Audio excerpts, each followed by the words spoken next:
بسم اللہ الرحمن الرحیم۔ عنوان: حضرت عبداللہ کی شادی اور حضرت محمد صلی اللہ علیہ وآلہ وسلم کی پیدائش۔ حضرت عبداللہ قریش میں سب سے زیادہ حسین تھے۔ ان کا چہرہ روشن ستارہ کی مانند تھا۔ قریش کی بہت سی لڑکیاں ان سے شادی کرنا چاہتی تھیں، مگر حضرت عبداللہ حضرت آمنہ سے شادی ہوئی۔ حضرت آمنہ وہب بن عبد المناف بن زہرہ کی بیٹی تھیں۔ شادی کے وقت حضرت عبداللہ کی عمر 18 سال تھی۔ یہ شادی کے لیے اپنے والد کے ساتھ جا رہے تھے۔ رستے میں ایک عورت کعبہ کے پاس بیٹھی نظر آئی۔ یہ عورت ورقہ بن نوفل کی بہن تھی۔ ورقہ بن نوفل قریش کے ایک بڑے عالم تھے۔ ورقہ بن نوفل سے ان کی بہن نے سن رکھا تھا کہ وقت کے آخری نبی کا ظہور ہونے والا ہے، اور ان کی نشانیوں میں سے ایک نشانی یہ ہوگی کہ ان کے والد کے چہرے میں نبوت کا نور چمکتا ہوگا۔ یوں ہی اس نے حضرت عبداللہ کو دیکھا، فوراً اس کے ذہن میں یہ بات آئی۔ اس نے سوچا ہو نہ ہو وہ شخص جو پیدا ہونے والے نبی کے باپ ہوں گے۔ چنانچہ اس نے کہا، اگر تم مجھ سے شادی کر لو تو میں بدلے میں تمہیں اتنے ہی اونٹ دوں گی جتنے تمہارے جان کے بدلے میں ذبح کیے گئے تھے۔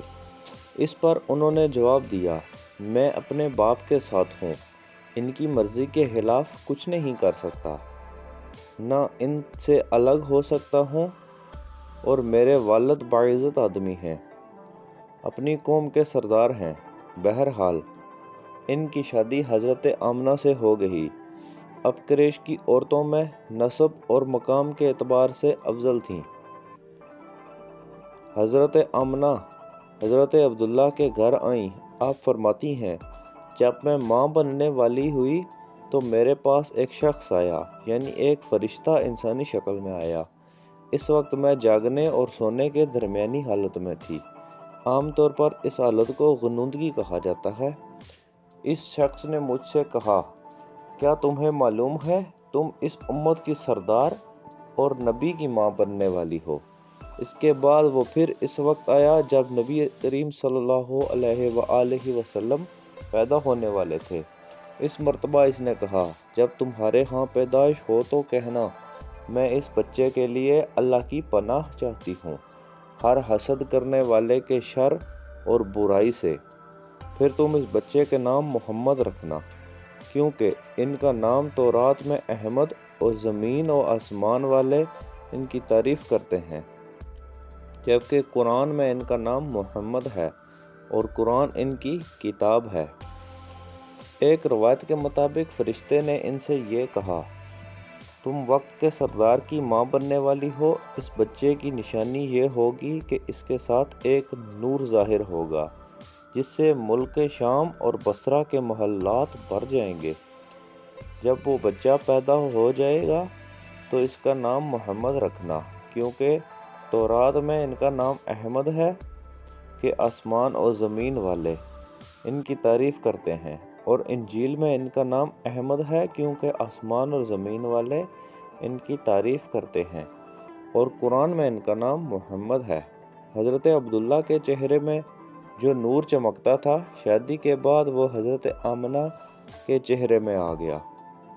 امام ظاہری فرماتے ہیں، حاکم نے یہ روایت بیان کی ہے اور اس کو صحیح قرار دیا کہ صحابہ رضی اللہ تعالی عنہم نے حضور نبی کریم صلی اللہ علیہ وآلہ وسلم سے عرض کیا، اے اللہ کے رسول، ہمیں اپنے بارے میں کچھ بتائیے۔ آپ صلی اللہ علیہ وآلہ وسلم نے ارشاد فرمایا، میں اپنے باپ ابراہیم علیہ السلام کی دعا ہوں، اپنے بھائی حضرت عیسیٰ علیہ السلام کی بشارت ہوں اور خوشخبری ہوں۔ جب میں اپنی والدہ کے شکم میں آیا تو انہوں نے دیکھا گویا ان سے ایک نور ظاہر ہوا ہے، جس سے ملک شام میں بصرہ کے محلات روشن ہو گئے۔ حضرت آمنہ نے حضرت حلیمہ سعدیہ سے فرمایا تھا، میرے اس بچے کی شان نرالی ہے، یہ میرے پیٹ میں تھے تو مجھے کوئی بوجھ اور تھکن محسوس نہیں ہوئی۔ حضرت عیسیٰ علیہ السلام وہ آخری پیغمبر ہیں جنہوں نے آپ صلی اللہ علیہ وآلہ وسلم کی آمد کی خوشخبری سنائی ہے۔ اس بشارت کا ذکر قرآن میں بھی ہے۔ سورہ صف میں اللہ تعالیٰ فرماتے ہیں، اور اسی طرح وہ وقت بھی قابل ذکر ہے جبکہ عیسیٰ ابن مریم علیہ السلام نے فرمایا ہے کہ اے نبی، اے بنی اسرائیل، میں تمہارے پاس اللہ کا بھیجا ہوا آیا ہوں، کیونکہ مجھ سے پہلے جو تورات آ چکی ہے میں اس کی تصدیق کرنے والا ہوں، اور میرے بعد جو ایک رسول آنے والا ہے، ان کا نام مبارک احمد ہوگا، میں ان کی بشارت دینے والا ہوں۔ اب چونکہ حضرت عیسیٰ علیہ السلام یہ بشارت سنا چکے تھے، اس لیے ہر دور کے لوگ آپ صلی اللہ علیہ وآلہ وسلم کی آمد کا بے چینی سے انتظار کر رہے تھے۔ ادھر آپ کی پیدائش سے پہلے ہی حضرت عبداللہ انتقال کر گئے۔ سابقہ کتب میں ان کی نبوت کی ایک علامت یہ بھی بتائی گئی ہے کہ آپ کے والد کا انتقال آپ کی ولادت سے پہلے ہو جائے گا۔ حضرت عبداللہ ایک تجارتی قافلے کے ساتھ تجارت کے لیے گئے تھے، اس دوران بیمار ہو گئے اور کمزور ہو کر واپس لوٹے۔ قافلہ مدینہ منورہ سے گزرا تو حضرت عبداللہ اپنی ننیال یعنی بنو نجار کے ہاں ٹھہرے۔ ان کی والدہ بنو نجار سے تھیں، 1 ماہ تک بیمار رہے اور انتقال کر گئے، انہیں یہیں دفن کر دیا گیا۔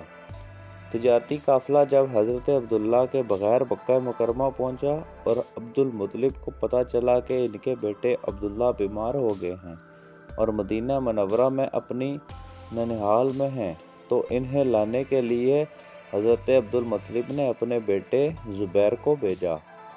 جب یہ وہاں پہنچے تو حضرت عبداللہ کا انتقال ہو چکا تھا۔ مطلب یہ کہ آپ صلی اللہ علیہ وآلہ وسلم اس دنیا میں اپنے والد کی وفات کے چند ماہ بعد تشریف لائے۔